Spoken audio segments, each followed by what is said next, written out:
Hola, buenos días a todos, estimados amigos y colegas. Muchas gracias, doctor Ugarte, y muchas gracias, doctor Bolaño, por la gentil invitación por parte de ustedes y la red intensiva. Para mí es un verdadero honor estar acá con ustedes en este espacio académico-científico que se ha convertido en un espacio de referencia a nivel no solo nacional, sino regional, en discutir temas de mucha importancia en nuestra especialidad. Hoy vamos a hacer una actualización de un tema en el cual nosotros los intensivistas pasamos, yo diría que el 60 o 70% de nuestra actividad en muchas de las unidades de UPC del país y del mundo nos dedicamos al manejo del paciente séptico. Y hemos querido traer una actualización, dado que en los últimos años ha habido mucha investigación, ha habido mucha evidencia, se han cambiado lineamientos de tratamiento.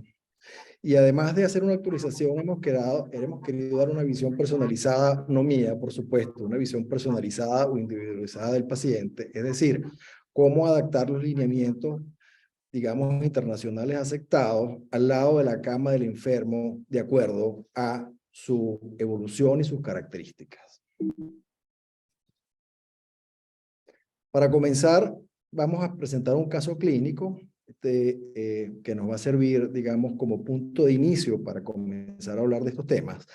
Se trata de un paciente de 55 años con antecedentes de diabetes y hipertensión arterial, consulta por un servicio de urgencia con 48 horas de evolución, con un cuadro de fiebre, mareos, dolor lumbar y compromiso del estado general.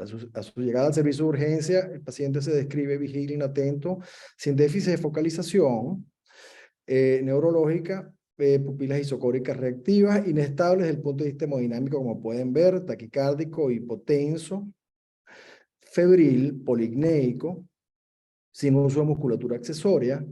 Llama la atención al examen físico que se ve pálido, con un llenado capilar de alrededor de 4 segundos, sin livideces, sin signos de sangrado agudo. En el laboratorio de ingreso en el servicio de urgencia destaca una hemoglobina normal, ácido láctico elevado en 4.62, perdón, inflamado con una PCR bastante elevada, glóbulos blancos elevados, una evidencia acá por lo menos de disfunción renal, 1.7 de creatinina y una orina inflamatoria, lo que nos configura de entrada un paciente séptico, o luciría un paciente séptico con signos, digamos, de signos inflamatorios sistémicos, inestable, con compromiso de la perfusión distal, con alteración del estado de conciencia, es decir, un paciente que de entrada luce en shock séptico. La piedra angular del tratamiento del paciente con el shock séptico, todos los que estamos en esta área lo sabemos, lo entendemos y lo manejamos, es la resucitación inicial rápida y el uso de antibióticos, el cultivo y el uso de antibióticos adaptados un poco a la patología del paciente o dirigidos a la patología del paciente, como elemento fundamental que ha demostrado estos dos elementos, la resucitación y el uso precoz de antibióticos, ha demostrado efectivamente reducir la mortalidad de los pacientes. Ahora, enfocándonos en el tema de la resucitación y el manejo inicial, la campaña de la sepsis en su última actualización del año 21 mantiene la resucitación en los primeros momentos del shock séptico, que la volemización, digamos, es el elemento fundamental, dando la recomendación que se mantiene de 30 cc por kilo de peso. Y una vez que el paciente se haya volemizado, si no logramos estabilizarlo desde el punto de vista hemodinámico, debe ser rescatado con drogas. La verdad es que el momento del rescate no está todavía muy claro o aclarado, por lo menos en esta última actualización de la campaña. Sin embargo, está claramente establecido el uso de drogas vasoactivas como una manera de rescate si el paciente con la volemización no logra estabilizarse. La pregunta que uno se hace aquí, si esto es exactamente así, o si podemos individualizar un poco de acuerdo al paciente este manejo inicial. Para entender un poco esto, quisiera que revisemos unos aspectos fisiopatológicos importantes de tener claros en la cabeza para un adecuado entendimiento y manejo de nuestros pacientes. Aquí tenemos, fíjense, una representación esquemática del sistema circulatorio. Por un lado tenemos el sistema venoso, por el otro lado tenemos el sistema arterial, y en el medio tenemos la bomba y corazón con el sistema pulmonar. Del lado venoso, vamos a tener que tenemos una especie de estanque, y esa especie de estanque que está representado aquí no es más que las venas de alta capacitancia de nuestro organismo, que logran tener dentro de su interior alrededor del 70% de la volemia en una condición que se denomina volumen no estresado, es decir, volumen que no participa en la circulación efectiva. Solo alrededor de un 30% es el volumen que circula efectivamente en nuestro ciclo circulatorio. Por lo tanto, Dios nos ha dado a nosotros una especie de reserva o de tanque que nos permite en situaciones de estrés poder aumentar este volumen estresado, pasando volumen no estresado del estresado. Fíjense cómo funciona esto. Este volumen o esta especie de estanque, perdón, en el sistema venoso, tiene una presión que se llama presión de llenado medio circulatorio, que desde el punto de vista estrictamente fisiológico es la presión del sistema vascular cuando el gasto cardíaco es cero, pero representa bastante bien el nivel de presión que se mantiene a nivel venoso en esta especie de estanque o venas de capacitancia que tenemos. Este nivel de presión es alrededor de unos 2 a 10 milímetros de mercurio, pero es suficiente para establecer un gradiente de presión con la aurícula izquierda y establecer de esta forma un llenado pasivo de la aurícula izquierda, perdón, de la aurícula derecha, y es así como efectivamente funcionamos y comienza el ciclo cardíaco. Cada vez que se llenan las cavidades derechas por este gradiente de presión, comienza un nuevo ciclo cardíaco y así es como funciona.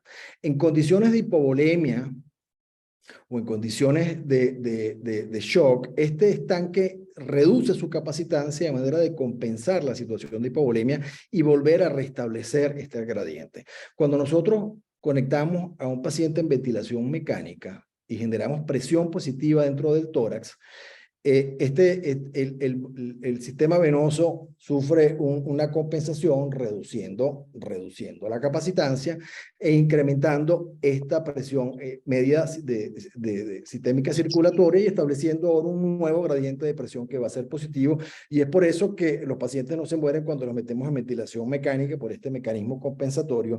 Y es importante tener en cuenta que este mecanismo compensatorio o este mecanismo de capacitancia es fundamental en el paciente séptico. Fíjense, ahora viendo esto un poco más en detalle, acá tenemos una representación en gráfico de una curva clásica de función ventricular y una curva de llenado de las cavidades derechas de la aurícula derecha. Fíjense que la sangre, por un gradiente de presión, entra en las cavidades derechas, en la aurícula derecha y ventrículo derecho, y se encuentra con una curva de contractilidad en un punto que hemos denominado punto de equilibrio. Y ese punto de equilibrio es fundamental porque nosotros, parte de nuestro trabajo, con toda la tecnología que ustedes nos ven allí, se fundamenta en determinar cuál es ese punto de equilibrio, es decir, en qué parte estamos nosotros de esta curva de contractilidad para poder optimizar el gasto cardíaco. Fíjense que esta es una representación digamos, representación o una modificación de los experimentos realizados por Gayton ya en la década de los 70, donde él logra demostrar estas curvas de función, digamos, de llenado de las cavidades derechas con la curva de función ventricular, y fíjense ustedes toda la cantidad de alternativas que nosotros podemos tener. Nosotros podemos tener un paciente con una contractilidad normal, con diferentes niveles de llenado de acuerdo a su volemia o su nivel de estanque, y entonces tener diferentes posibilidades de tener un gasto cardíaco bajo, adecuado o alto, de acuerdo a esto, pero más aún tenemos cambios en la contractilidad con disminución de la contractilidad y aumento de la contractilidad. Fíjense cómo se desplaza esta curva. Por lo tanto, este punto es muy cambiante de acuerdo al paciente, y no solo de acuerdo a los diferentes tipos de pacientes, sino que también es cambiante dentro de la evolución del mismo paciente. Por lo tanto, querer nosotros bajo un lineamiento estricto manejar un paciente que puede ser tan dinámico no pareciera ser lo adecuado, y por aquí empezamos a entender que la individualización y la caracterización de nuestro tipo de shock en un paciente con falla hemodinámica es fundamental para el manejo. Fíjense, en el paciente séptico, aquí tenemos una situación en que el paciente se vasodilata. Uno de los elementos importantes que sucede en un paciente séptico, no solo la vasodilatación arterial, que efectivamente sucede, pero un elemento importante es la vasodilatación venosa, disminuyendo la presión de este estanque y disminuyendo este punto de equilibrio. Pero esto se puede complicar aún más si el paciente efectivamente tiene alteraciones en la contractilidad. En condiciones normales, un paciente cuando se vasodilata, compensa incrementando la contractilidad y por lo tanto sube su gasto cardíaco para compensar esa vasodilatación. Sin embargo, esto pudiera ser no suficiente y el paciente entrar en shock, y por otro lado pudiéramos tener condiciones de deterioro de la contractilidad en la cual en este mismo paciente séptico pudiera verse más comprometido. Esto se agrava o se complica, mejor dicho, porque se ha descrito que más del 60% de los pacientes en shock séptico tienen alguna forma de disfunción miocárdica que está en función directa con la reacción inflamatoria. Es decir, mientras más reacción inflamatoria, más posibilidad de que el paciente desarrolle una miocardiopatía séptica. Esta miocardiopatía séptica está descrita que puede ser diastólica, sistólica, de ventrículo izquierdo y ventrículo derecho, o el paciente pudiera tener una combinación de este tipo de disfunciones que nosotros debemos ser capaces de poder identificar para tratarlos adecuadamente cuando se encuentra una condición de shock. En este estudio publicado en el año 2015, es un metaanálisis donde se revisó la disfunción diastólica y la mortalidad del paciente séptico.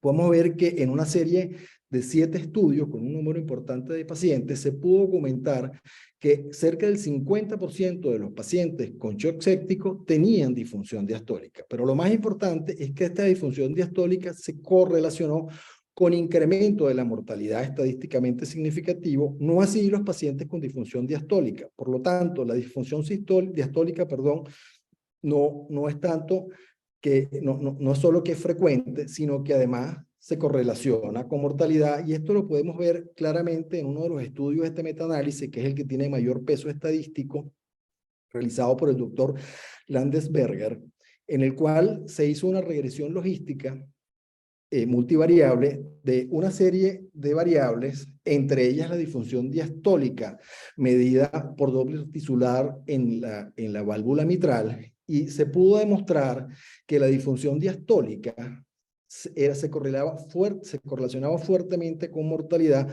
por encima inclusive que el score de Apache, que la disfunción renal, que la disfunción sistólica propiamente dicha, y que los cultivos positivos. Por lo tanto, esto es un elemento importante a tener en cuenta cuando nosotros manejemos a nuestros pacientes. Otro elemento importante que fue descrito ya hace más de una década es el glucocálix. El glucocálix es una especie de película que cubre todo nuestro endotelio, o una lámina, un biofilm, por decirlo de alguna forma, que recubre todo el endotelio de nuestra economía, y está compuesto de glicanos, proteoglicanos, y adicionalmente tiene proteínas, digamos, antiagregantes o antitrombóticas, y además tiene, digamos, propiedades o moléculas antioxidantes. Por lo tanto, cumple funciones importantes dentro de nuestra fisiología, tiene un rol fundamental en mantener la permeabilidad del endotelio. Tiene una función importante en la generación de presión coloidosmótica, importante en la determinación del flujo transcapilar de fluido, facilita radiología de glóbulos rojos en la microcirculación, y tiene propiedades antiinflamatorias y propiedades, digamos, antitrombóticas. Por lo tanto, su adecuado funcionamiento es fundamental para mantener adecuadamente la microcirculación. Se ha descrito en los pacientes sépticos que por la misma respuesta inflamatoria puede haber daño de este glucocálix, pero sobre todo la volemización con cristaloides pudiera eventualmente generar pérdida de integridad del endotelio. Se han descrito inclusive que la elevación del péptido natriurético por sobrevolemización es un elemento que cliva algunos enlaces de este glucocálix y puede alterar su función, y de esta forma incrementar la permeabilidad, estableciéndose entonces en nuestros pacientes sépticos una suerte de intolerancia hídrica, en el cual es como paradójico, porque el paciente pudiera estar en una condición de hipovolemia real o relativa, pero por otro lado pudiera tener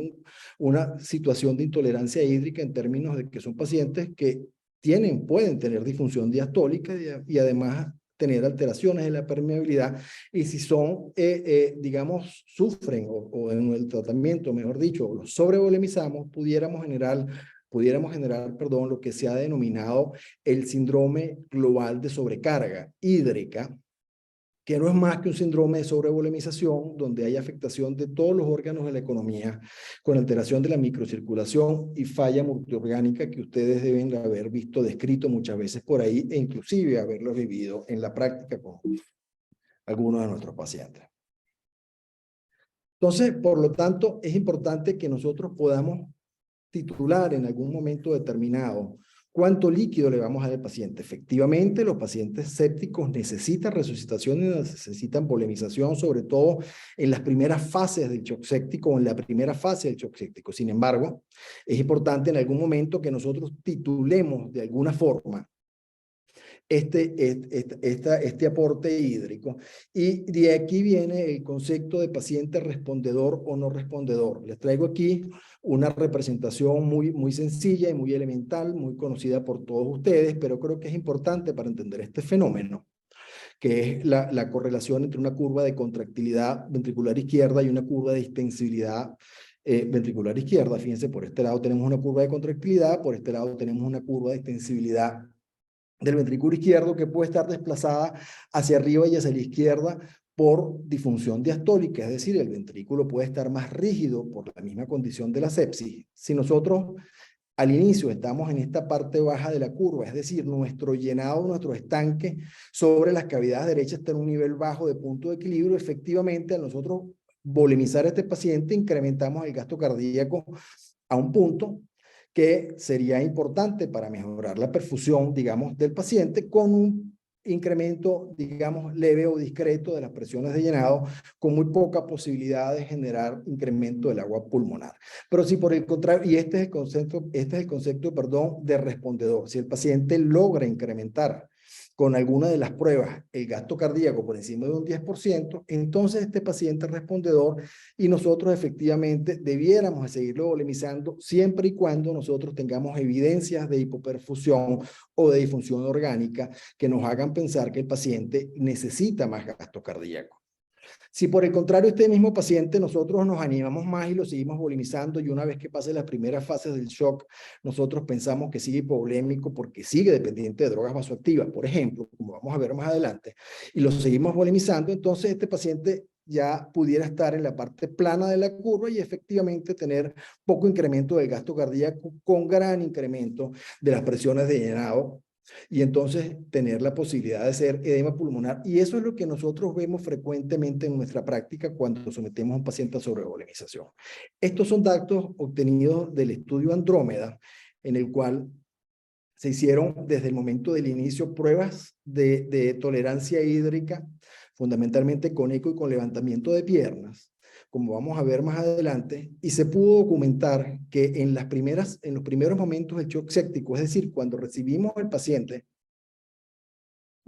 por una unidad de urgencia, tiene una posibilidad de ser respondedor cercana al 60%. Es decir, que de cada 10 pacientes que nosotros volemicemos, probablemente 6 o más pacientes serán respondedores, y efectivamente es una maniobra que debemos hacer y es importante que la hagamos. Pero fíjense ustedes que a la medida que va pasando el tiempo, 2, 4, 6, 8 horas, una vez que el paciente se volemiza, su posibilidad de responder baja significativamente, 103% alrededor de las 8 horas. Y esto reviste particular importancia para nosotros los médicos que hacemos intensivos, porque nosotros recibimos los pacientes muchas veces de otras áreas, ya siendo pretratados de la urgencia, de pabellón, y habiendo sido volemizados. Y es muy probable que nuestros pacientes cuando ingresen a UPC a lo mejor no sean respondedores, y si nosotros seguimos volemizándolos indiscriminadamente, pudiéramos generarle más bien daño que beneficio, y es un elemento que nosotros tenemos que tomar en cuenta.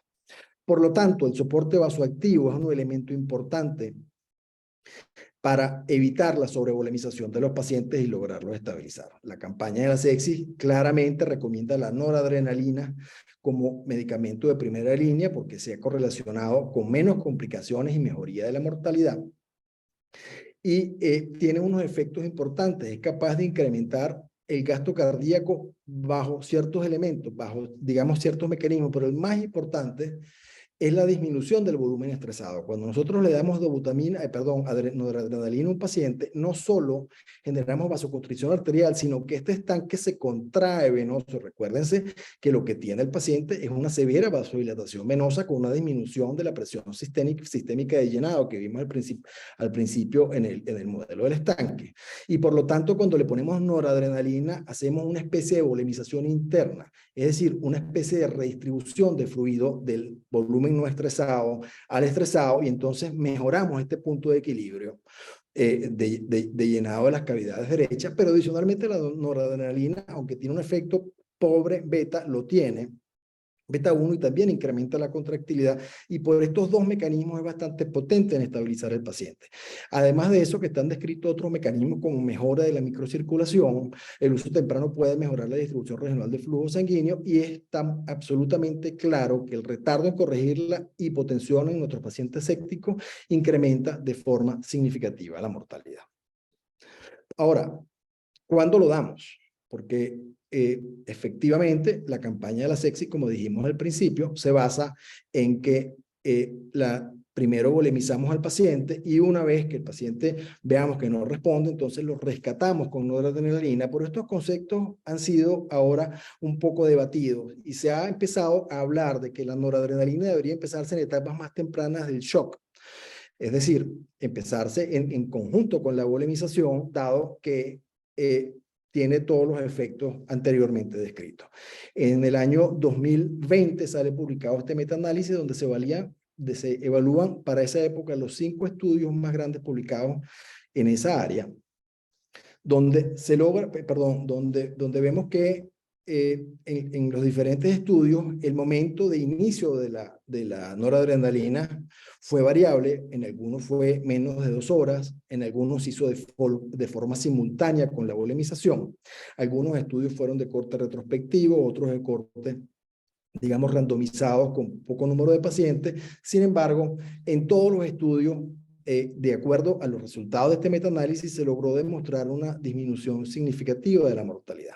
Sin embargo, el estudio estuvo bastante cuestionado, ya que los pacientes pudieran ser no comparables, ya que los pacientes efectivamente tuvieron protocolos de volemización que pudieran ser distintos, y por lo tanto sacar conclusiones definitivas para dar una recomendación de esto pudiera ser un poco temerario, pero es una buena referencia para tener en cuenta.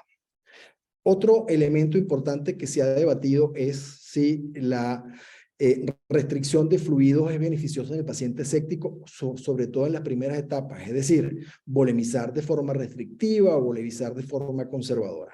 Hay bastante data en el cual se ha podido demostrar que la sobrevolemización o que la volemización liberal se corresponde con fallo multiorgánico e incremento de la mortalidad. En ese sentido, el año pasado sale publicado un estudio multicéntrico de un número significativo de pacientes, un estudio europeo, tratando de probar que la restricción de líquidos pudiera mejorar la mortalidad de los pacientes en las fases iniciales del manejo del shock. Como criterios de inclusión de este estudio, este fue un estudio multicéntrico europeo, eran pacientes ingresados a la UCI con shock séptico, con infección confirmada o supuesta, que hubiesen sido volemizados más de 1 litro en las primeras 24 horas previo a la randomización, con evidencia de hipoperfusión con hiperlactemia. La gran parte ya se había comenzado infusión de vasopresores. Este estudio se realizó en UCI, y el inicio del shock previo a la randomización había sido en las primeras 12 horas, es decir, los pacientes se randomizaron en las primeras 12 horas del inicio del shock. Se randomizaron a un grupo restrictivo, a un grupo liberal.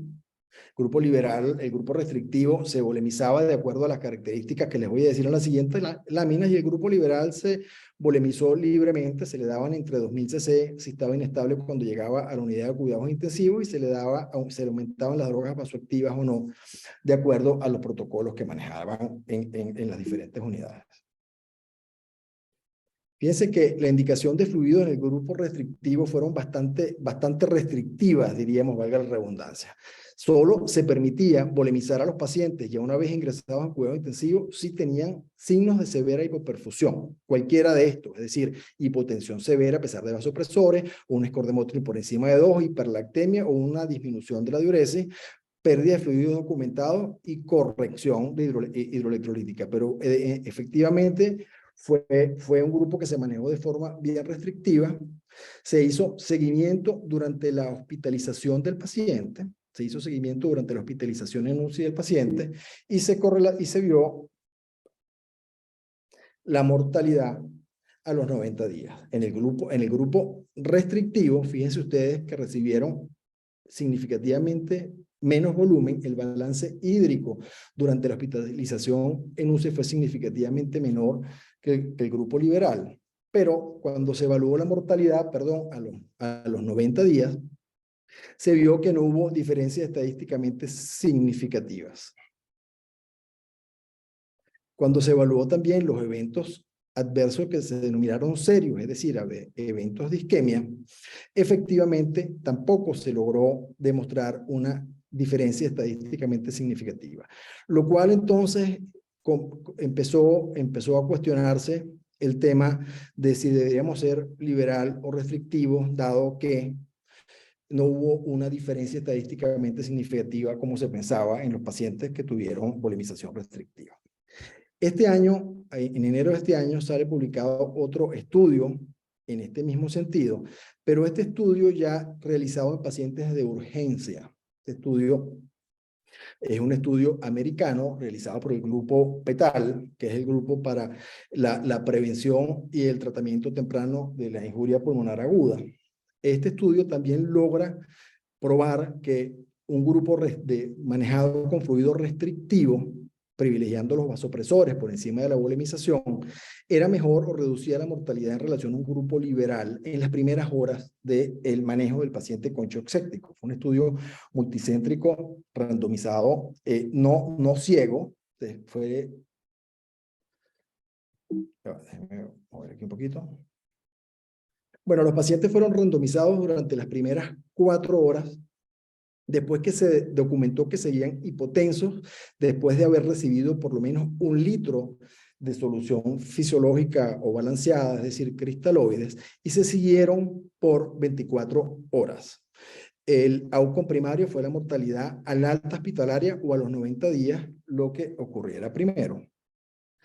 El grupo restrictivo también se manejó con un criterio fuertemente restrictivo, similar al estudio anterior, en pacientes que estuvieran severamente hipotensos, que tuvieran altos niveles de noradrenalina, que tuvieran evidencia de hiperlactemia. Esos pacientes eran los que se permitía volemización y volemizaciones, la verdad es que bien restrictivas, solo de 500 cc.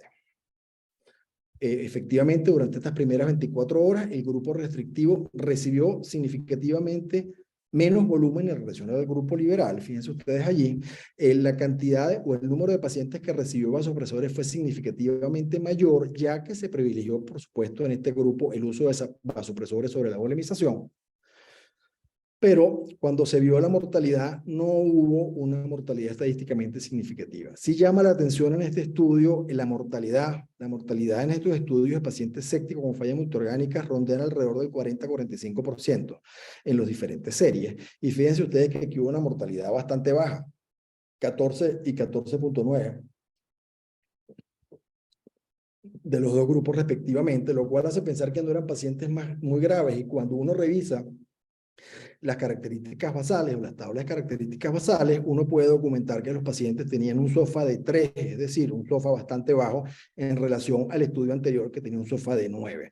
Por lo tanto, también pudiera ser difícil sacar una recomendación de este estudio, ya que pareciera no adaptarse a lo que significa el real life que nosotros vemos. Por otro lado, los días libres de terapia en reemplazo renal fue también estadísticamente igual, y los eventos serios también no hubo estadísticamente diferencias significativas.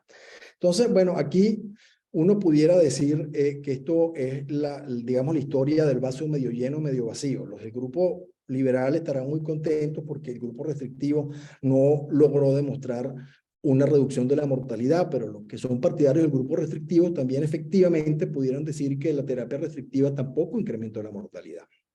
Si bien es cierto, no mejoraron la mortalidad, tampoco las incrementó, sobre todo una terapia restrictiva, una estrategia restrictiva como la que se propusieron en los estudios.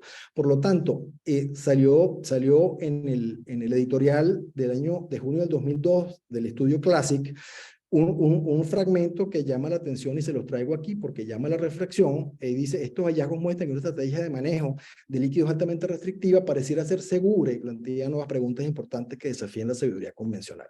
Por lo tanto, efectivamente, uno empieza a decir aquí, bueno, entonces, ¿qué hago con mi paciente? ¿Cómo los manejo? ¿Qué le doy? ¿Cuánto le doy? ¿Soy restrictivo? ¿Soy liberal? Y efectivamente la respuesta es lo que hablábamos al inicio, la personalización o la individualización del manejo. En todo caso, en medicina todos los pacientes son distintos, todos los pacientes funcionan de una manera diferente y responden de una manera diferente, y tratar de meter a todos los pacientes en un mismo saco con estos estudios y lograr demostrar que una estrategia puede reducir la mortalidad o mejorarla, o empeorarla, mejor dicho, pudiera ser no lo adecuado. Lo adecuado más bien es tener unos lineamientos de manejo obviamente establecidos, pero personalizar o adecuar este manejo de las características del paciente en relación a su historia clínica y las fases evolutivas del shock en que nos encontremos. La historia clínica es fundamental en medicina, tenemos que volver a lo básico. Y a veces los intensivistas muchas veces nos volvemos muy técnicos, muy numerólogos, y a veces olvidamos tener una historia clínica adecuada. Una adecuada anamnesis tanto remota como reciente es fundamental para entender si el paciente tiene o no tiene comorbilidades, si tiene alteraciones de los diferentes órganos o no previamente.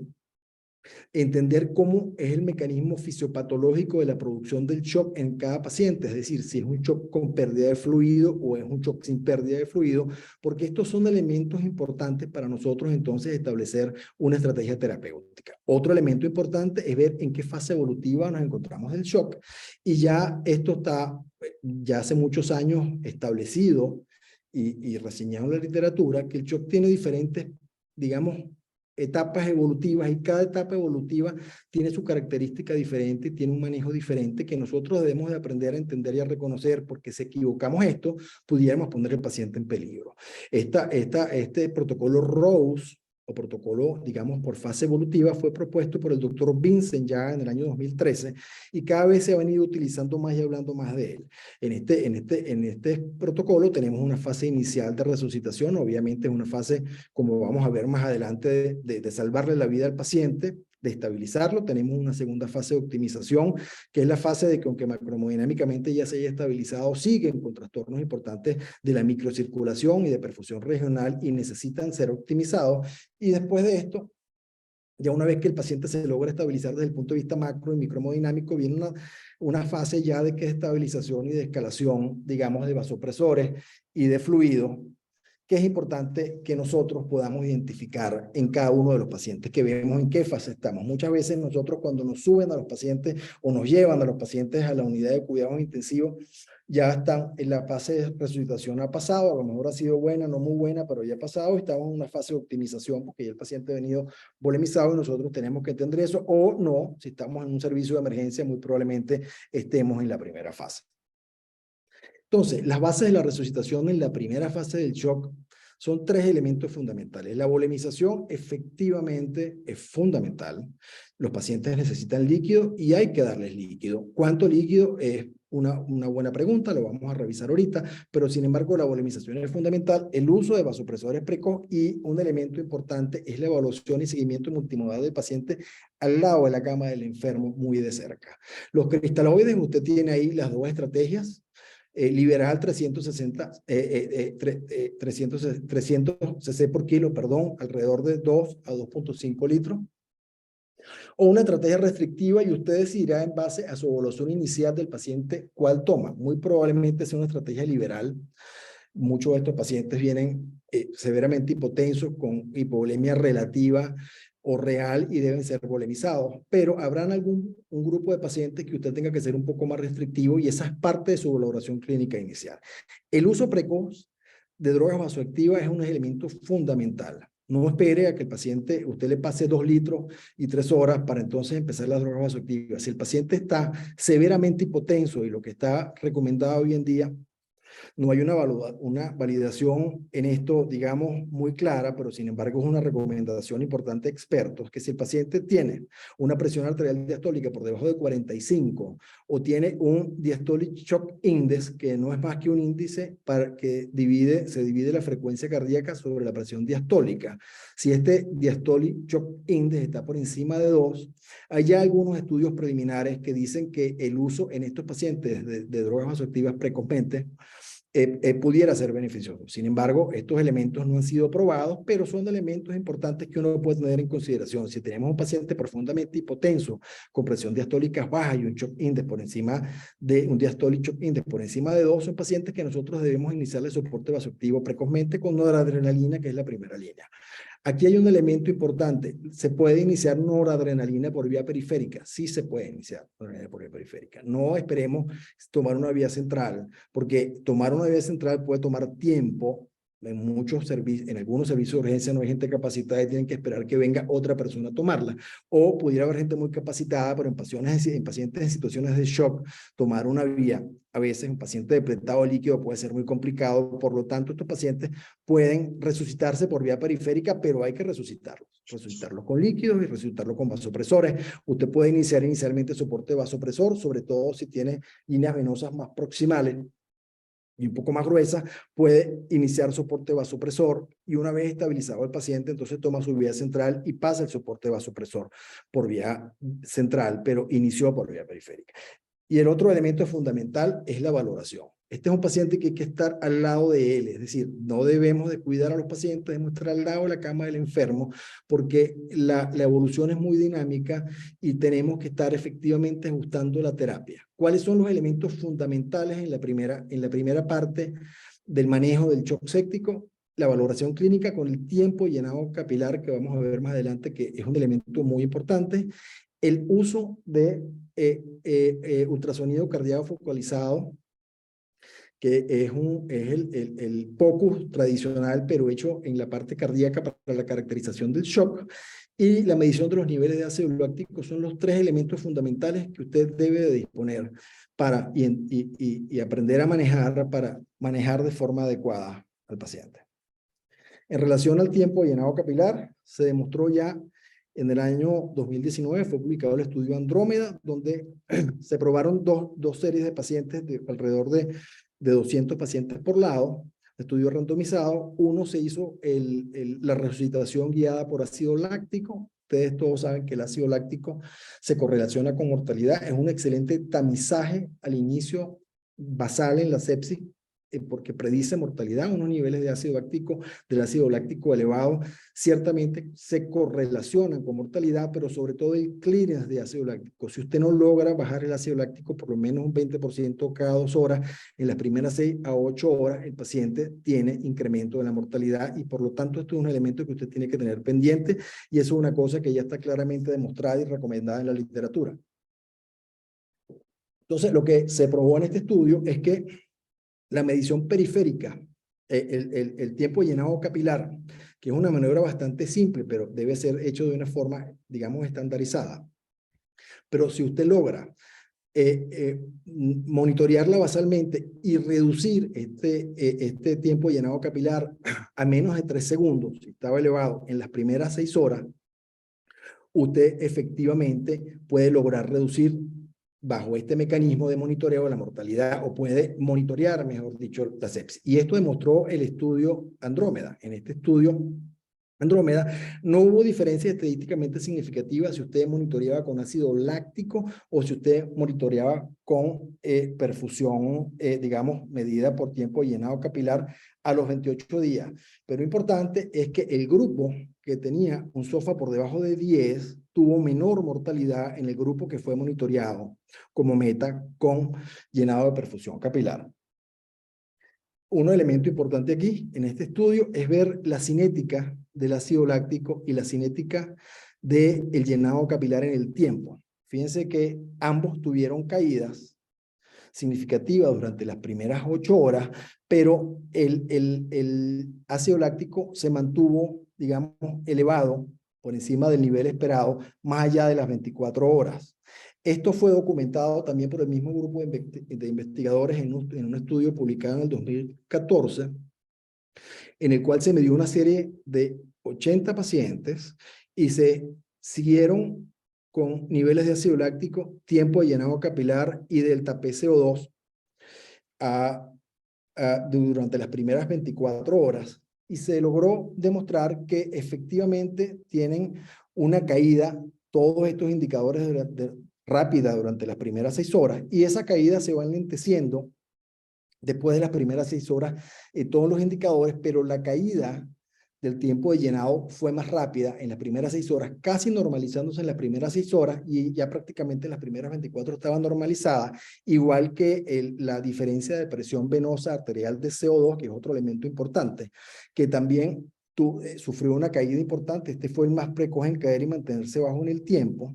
Sin embargo, el ácido láctico, aunque tuvo una caída significativa, es decir, hubo un clearance significativo en las primeras 6 horas, se mantiene alto por encima de los niveles que uno inclusive desearía más allá de las 24 horas. Por lo tanto, el ácido láctico es un buen parámetro de tamizaje basal y es un buen parámetro para ver la evolución de la reanimación en las primeras horas, pero ya después de la 6ª hora, si usted ve los niveles de ácido láctico elevados y los demás parámetros han mejorado, tenga cuidado porque pudiera seguir volemizando el paciente, y se ha correlacionado en la literatura que uno de los elementos, porque los pacientes son ya más sobrevolemizados en la segunda fase de optimización, es porque persiste con ácido láctico elevado.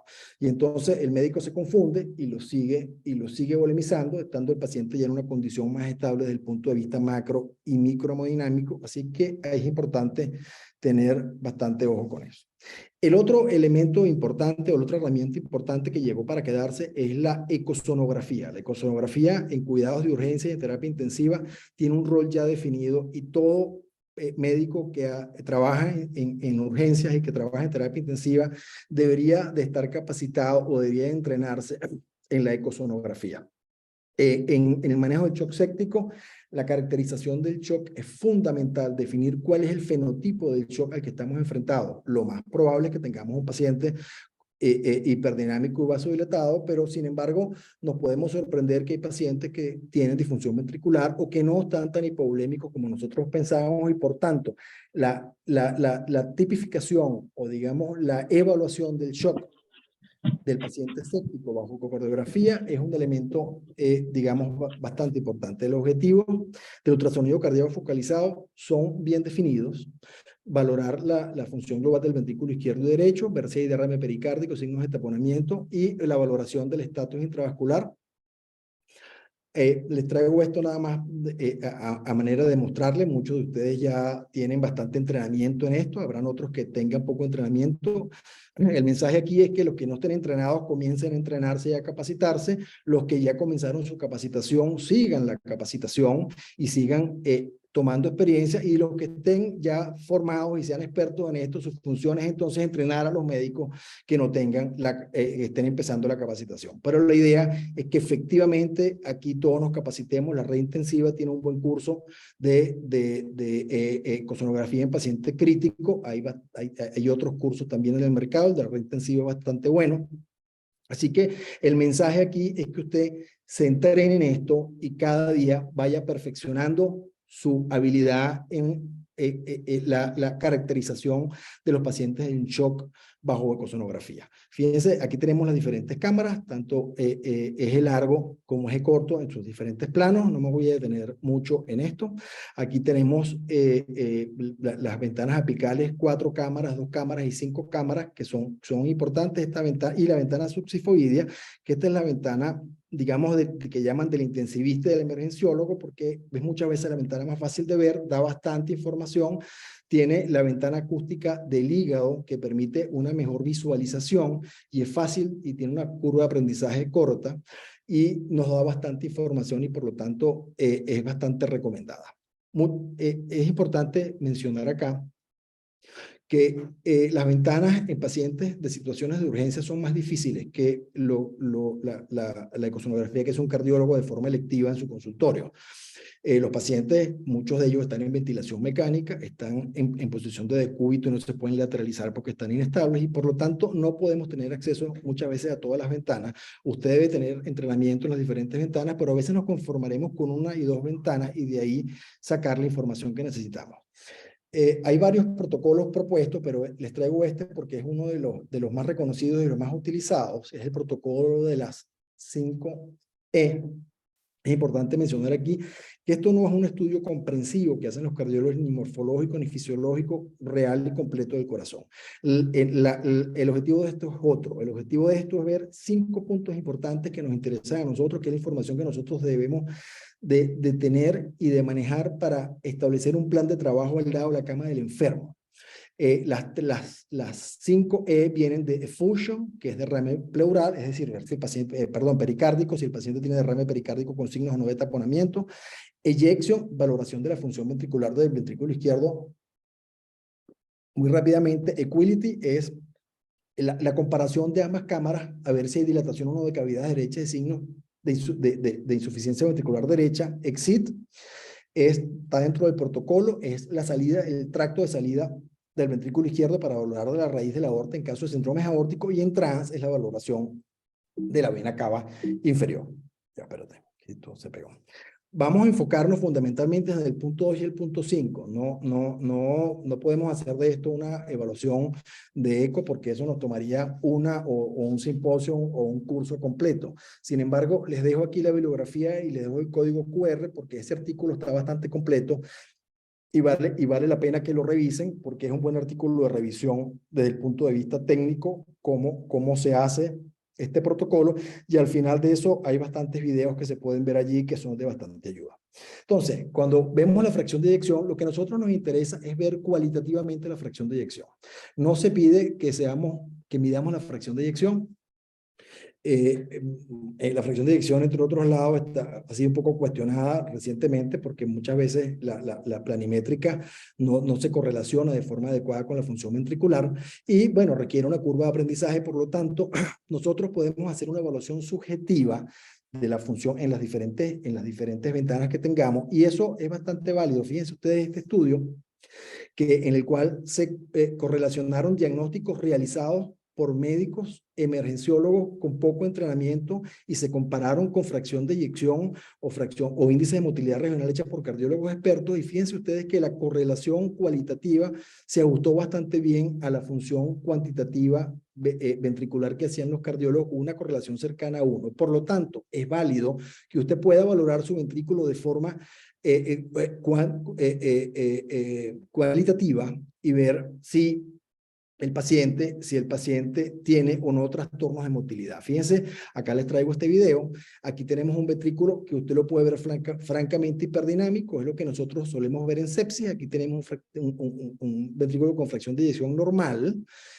Aquí tenemos un ventrículo, fíjense, ya con una fracción de eyección moderadamente reducida, que se ve con bastante claridad, y aquí tenemos uno con una disfunción ventricular bastante severa. Y aquí, bueno, efectivamente, un paciente ya en paro cardíaco. Por lo tanto, usted efectivamente puede hacer una valoración al lado de la cama del enfermo de la función ventricular. El reto aquí es que usted aprenda a sacar las ventanas. Una vez que usted aprende a sacar las ventanas y a mirarlas, y a mirar muchos pacientes, y a mirar muchos ecos cardíacos, ya usted puede definir o puede saber cuando un ventrículo está hiperdinámico, cuando tiene contractilidad que luzca normal y cuando tiene una contractilidad que esté con disfunción. Y esto es bastante importante. Fíjense ustedes que ustedes aquí pueden tener el ventrículo hiperdinámico tiene una fracción de eyección por encima del 65%, un ventrículo normal fluctúa entre 50 y 65%, y esto fue lo que dieron los estudios de correlación.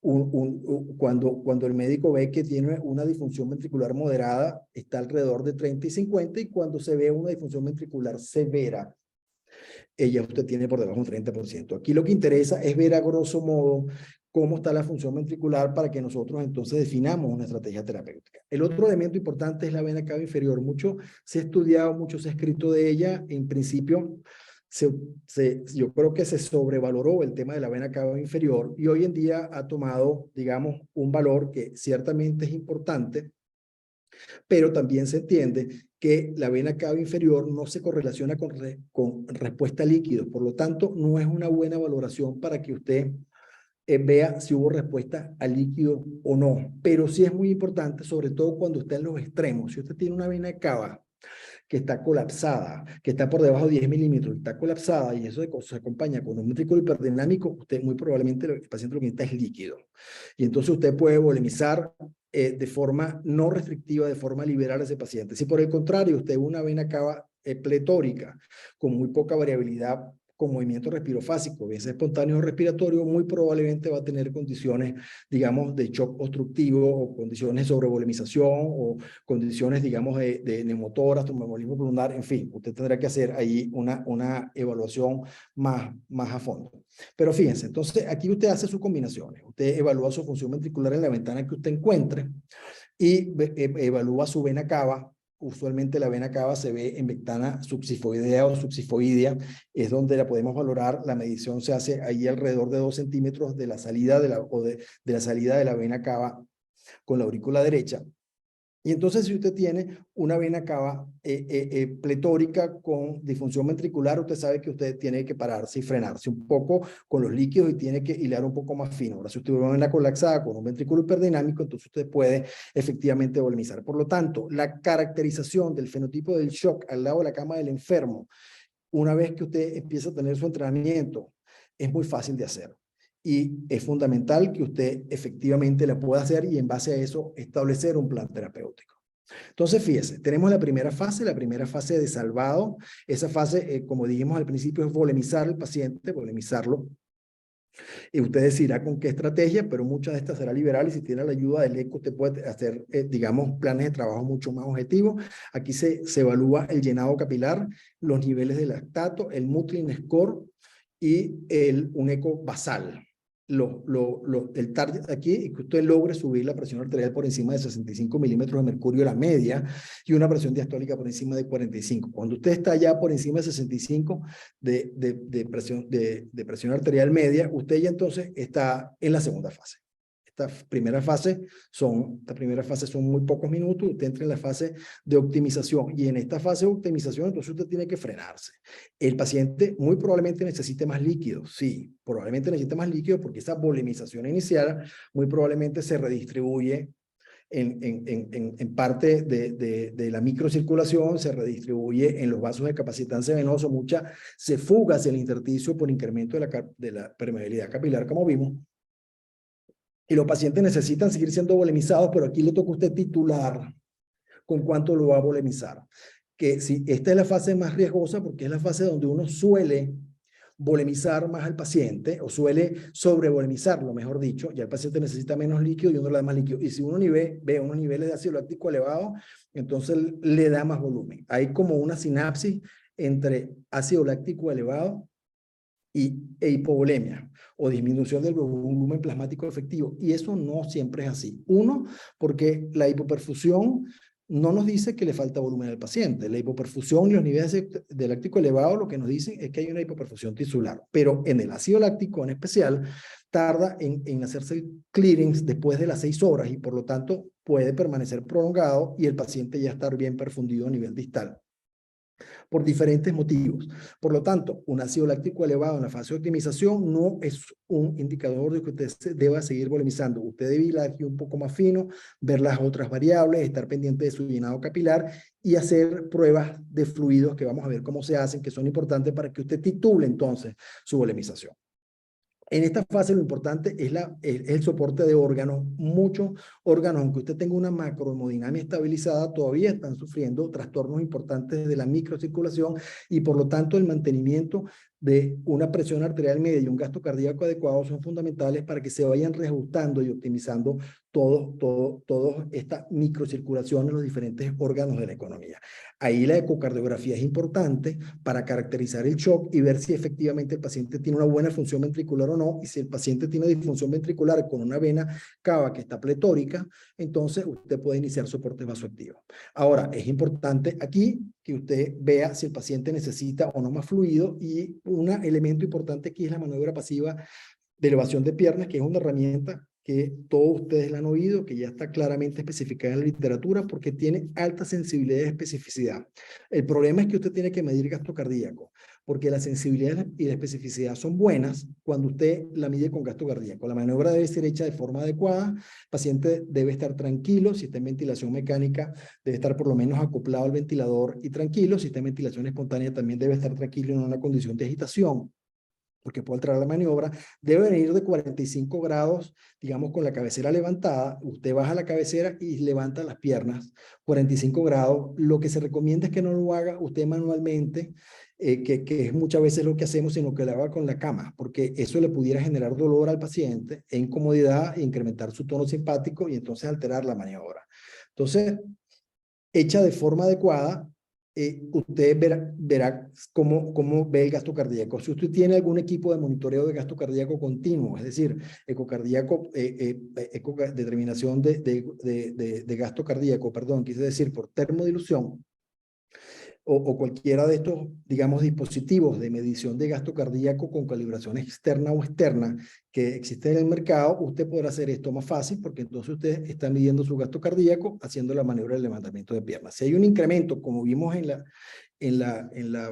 digamos, esquema inicial del 10% del gasto cardíaco con esta maniobra de levantamiento de piernas, usted sabe que al paciente le falta volumen, siempre y cuando el paciente tenga signos de hipoperfusión, es decir, todavía tenga llenado capilar un poco lento, tenga algunas variables macrohemodinámicas de perfusión alteradas, puede ser ácido láctico elevado, pero con delta PCO2 todavía alto que no se ha normalizado, o saturación venosa baja, ese paciente debe ser volemizado. Si el paciente está bien, tiene buen gasto urinario, buena perfusión y buena microhemodinamia, aunque usted le haga esta maniobra y la maniobra le dé positiva, véalo con más cuidado, porque a lo mejor requiere que usted le dé líquido, pero si el paciente está bien, es preferible que lo observe y le vaya bajando más lentamente los vasopresores. Ahora, limitantes, está contraindicada en caso de hipertensión intracraniana o elevación de la presión intraabdominal por encima de 15 porque pierde su sensibilidad. Ahora, si nosotros no tenemos una manera de ver el gasto cardíaco continuo por ninguno de estos dispositivos, lo podemos hacer por ecocardiografía. Esto requiere más entrenamiento. Esto efectivamente requiere que usted tenga mayor posibilidad de sacar las ventanas cardíacas, requiere que en una ventana apical de 5 cámaras usted pueda identificar el tracto de salida del ventrículo izquierdo y ahí interrogar en el tracto de salida con un ecodoppler que debe estar paralelo al septum, no tanto como dice esta gráfica, fíjense cómo está aquí, este es el septum y el eje debe estar paralelo. Y entonces usted interroga con el ecodoppler y esa es lo que se llama la velocidad tiempo integrada, que no es más que la medición del flujo de salida en el tracto de salida del ventrículo izquierdo.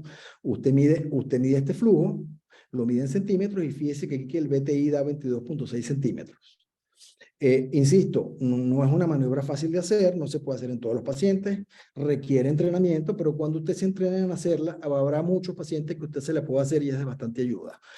Hay una correlación entre este BTI y el volumen sistólico en pacientes que no tengan estenosis, de la aorta o del tracto de salida aórtico. Fíjense que hay una correlación bastante buena con el volumen sistólico. Un BTI de 18 se correlaciona con casi 60 de volumen latido, que es un volumen latido normal, y por encima de 18 se correlaciona con una buena función ventricular. Por lo tanto, si usted tiene un BTI bastante bajo, o que está por debajo, mejor dicho, de 18, usted tendrá que ver si el trastorno es de contractilidad o es un trastorno que todavía al paciente le falta líquido. Y por lo tanto, usted puede hacer su maniobra aquí con el transductor colocado. Exactamente cuando midió su primer BTI, usted le pide a un segundo operador que haga un levantamiento de cama y ahí latido a latido, cuando logre levantar las piernas 45 grados, usted sigue midiendo su BTI. Insisto, hay que tener una buena ventana para esto y tener el entrenamiento, pero si usted mide el BTI y le da por encima de 10 o 12 incrementos en los siguientes latidos, y usted sabe que ese paciente es respondedor, y entonces en ese paciente usted empieza a volemizar entre 4 a 6 por kilo y va midiendo, y va volemizando, y va volviendo a hacer la prueba, y va viendo el tiempo llenado capilar, y va midiendo los parámetros de microhemodinamia, y entonces usted así va titulando a su paciente. Si por el contrario el paciente no tiene respuesta, entonces usted sabrá que volumen, lo más probable es que no le falte, tendrá que ajustar su terapia inotrópica, o tendrá que a veces, digamos, esperar o que el paciente se vaya estabilizando y se vayan estabilizando su microhemodinamia. Entonces, bueno, ya usted está en su fase de optimización. Aquí el target, como dimos, es la titulación, y después pasa a su fase de estabilización. Esta fase de optimización dura horas. Es bastante rápida si usted hace bien las cosas en la primera fase y en la segunda. Y ya en horas usted logra estabilizar al paciente. Ya cuando se dice que el paciente está estabilizado o está afirmado, es que ya la macrohemodinamia se estabilizó, los parámetros de microhemodinamia vienen mejor, y el tiempo de llenado capilar está estabilizado por debajo de 3 segundos, la saturación venosa si estaba baja ya subió, el delta PCO si estaba por encima de 6 ya bajó, y usted ya dice, bueno, ya estoy un poco más estabilizado, y usted está en una tercera fase, y esta tercera fase es de empezar a aterrizar al paciente. Y aquí todo lo que haga usted, bueno o malo, va a repercutir, en las primeras dos fases va a repercutir aquí. Si usted lo volemizó de forma importante, va a tener más congestión hídrica. También, obviamente, si el paciente tiene un grado de disfunción ventricular, va a tener mayor congestión, digamos, hídrica o venosa que un paciente con una fracción de eyección o una función ventricular conservada. De todas formas, aquí lo importante es valorar al paciente desde el punto de vista de su congestión venosa, no solo con la parte clínica. Aquí la ecocardiografía es importante, valorar su vena cava. Hay varios scores por ahí propuestos, uno es el Vexus Score, que no se los traje porque es un poco complicado de hacerlo, pero es importante saber que hay scores que miden esa congestión venosa, y que usted puede guiarse por el Doppler en la arteria renal, en la cava, el Doppler en la vena hepática y el Doppler en la vena renal, y de acuerdo a la morfología usted podrá saber si el paciente está más congestivo o no está más congestivo, y hay un score definido para eso, que es una metodología. Sin embargo, desde el punto de vista práctico, para nosotros, el mensaje que quiero transmitir es que con una buena valoración de la vena cava y una buena valoración de la función ventricular, usted puede saber si el paciente tiene o no tiene signos de congestión. Ya vamos a hablar un poquito más de eso en las próximas láminas, que ya estamos cerca de terminar. Pero en esta fase, entonces, usted lo que hace es que empieza a decalar vasopresores, empieza a decalar inotrópicos de acuerdo a cómo usted vaya valorando su función cardiovascular y la microhemodinamia del paciente, y empieza ya en una fase de descalación de líquidos, privilegiando balance negativo, ya no da más líquido, y empieza entonces a descalar el paciente. Ahora, ¿cómo valoramos la congestión venosa y la tolerancia hídrica?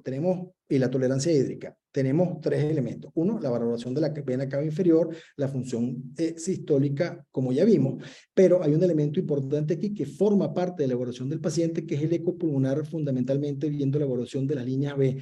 Esto, fíjese usted, la valoración con eco es una extensión del examen físico, es lo que nosotros hacemos tradicionalmente. Ocultamos el corazón y ocultamos los pulmones. Por lo tanto, vemos el corazón, vemos la vena cava y vemos los pulmones. Con el eco, y debemos estar también entrenados para hacer la valoración pulmonar. Fíjense, un diámetro de vena cava por encima de 20 milímetros con variabilidad por debajo de 50 se correlaciona con una PVC por encima de 15. Esto es un paciente que con toda seguridad debe estar congestivo, y usted debe de empezar a descalarlo de líquido, no darle más líquido, y empezar a, una palabra por ahí que no sé si se debe utilizar, pero es reclutarlo, es decir, es empezar a ponerlo en balance negativo progresivamente y lentamente, porque pudiera pasarse para el otro lado, pero este paciente muy probablemente esté con un compromiso de sobrevolemización. Todo paciente que está con una vena cava dilatada por encima de 20, muy probablemente esté en la parte plana de la curva presión-volumen y no necesita líquido. Ese paciente, usted debería no volemizarlo. Hay otras condiciones, obviamente, hay condiciones de taponamiento cardíaco, hay condiciones de hipertensión pulmonar aguda por TEP, que usted tendrá que ver, pero en este caso estamos hablando de manejo de pacientes sépticos, sacando un poco esas condiciones.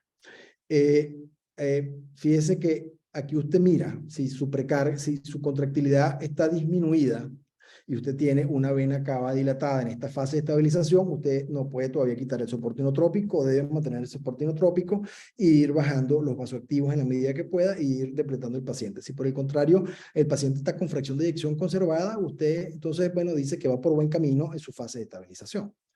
Aquí tenemos el tema de las líneas B. Fíjense que es importante hacer el eco pulmonar de ambos pulmones y de forma completa, porque más de 3 líneas B por campo se correlacionan con incremento del agua pulmonar y hay una correlación en estudios con la presión en cuña o presión de enclavamiento, que si usted ve más de 3 líneas B en diferentes campos, es decir, de forma universal, muy probablemente el paciente esté sobrevolemizado y se correlaciona con una presión en cuña elevada entre 15 y 16. Por lo tanto, usted aquí tiene un control, digamos, de mando. Usted va valorando su precarga con la vena cava, va valorando su función ventricular, va valorando el eco pulmonar y entonces usted podrá ver si el paciente es intolerante a líquidos o no. Si requiere un poco más de líquido, hace una prueba digamos, de tolerancia hídrica. Si usted ve que el paciente está sobrevolemizado, pues no volemizará y empezará entonces a depletarlo de líquido. Es decir, hay que individualizar la terapia.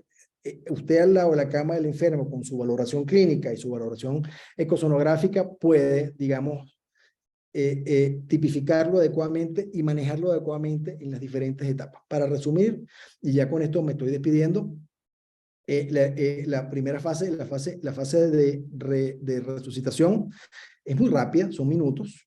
Es una fase fundamental. Si usted no trabaja bien aquí, las demás fases van a estar con problemas. Usted tiene que reanimar rápidamente al paciente y volemizarlo.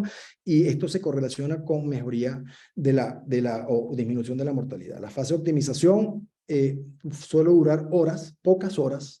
Es ya una estabilización más microhemodinámica y más de soporte de órganos. Usted aquí tiene vasoactivos, puede tener soporte inotrópico. Importante aquí hacer prueba de levantamientos de piernas para titular el volumen que hay que dar, y usted va siguiendo con tiempo de llenado capilar, presión arterial media, gasto cardíaco si lo tiene por un índice por encima de 2.5 y una reducción del 20% cada 2 horas del ácido láctico es fundamental. ¿Y esto qué nos dice? Que usted tiene que estar al lado de la cama del enfermo.